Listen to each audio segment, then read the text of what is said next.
اعوذ باللہ من الشیطان الرجیم، بسم اللہ الرحمن الرحیم۔ حضرات، آئیے ہم آپ کو کچھ دینی واقعات بتاتے ہیں۔ حضرت علی خیبر کے میدان کو فتح کرنے والے شیر خدا۔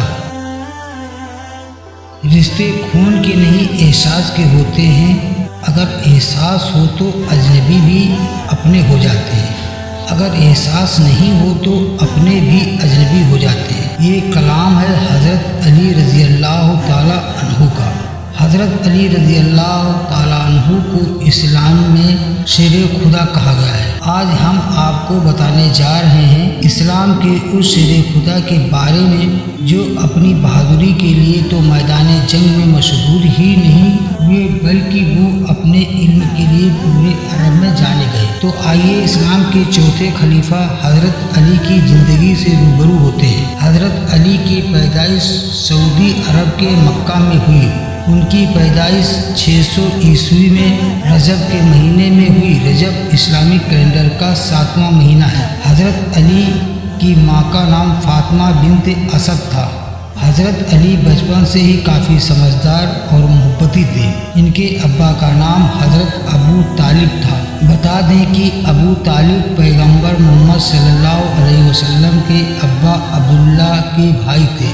اماں فاطمہ نے بچے کی پیدائش کے بعد پیغمبر محمد صلی اللہ علیہ وسلم کے کہنے پر اپنے بیٹے کا نام علی رکھا تھا۔ علی کے معنی ہوتے ہیں بلند۔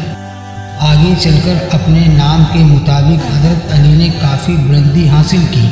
انہوں نے کئی اسلامک جنگوں میں اپنی بہادری کا پرچم لہرایا۔ پیغمبر محمد صلی اللہ علیہ وسلم پر جب اللہ کی آسمانی کتاب نازل ہونے لگی تب حضرت علی کی عمر محض 10 سال تھی۔ اس سے پہلے عرب میں اسلام مذہب کا کوئی تصور نہیں تھا۔ عرب میں شراب عام تھی، لوگ بیٹیوں کا پیدا ہونا برا مانتے تھے۔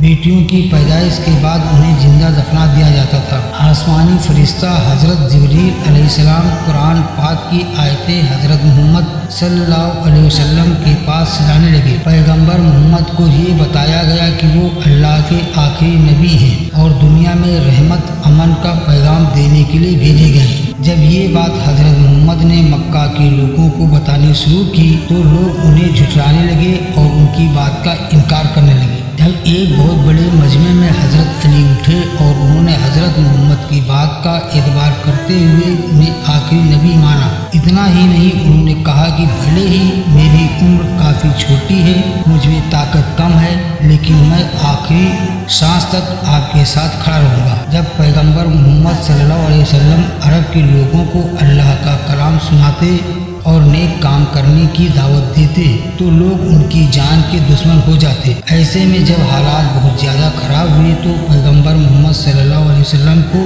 مکہ چھوڑ کر مدینہ جانا پڑا۔ اس دوران حضرت علی ہر نازک موقع پر ڈھال بن کر محمد صلی اللہ علیہ وسلم کے ساتھ کھڑے رہے۔ سعودی عرب میں ایک جگہ ہے خیبر۔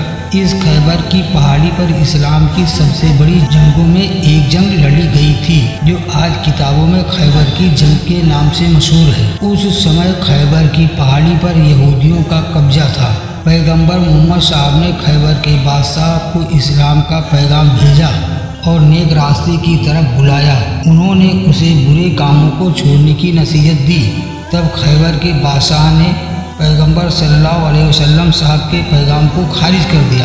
اتنا ہی نہیں، بادشاہ نے اپنی طاقت کے گھمنڈ میں جنگ کا اعلان کر دیا، جس کے بعد خیبر کی لڑائی ہوئی۔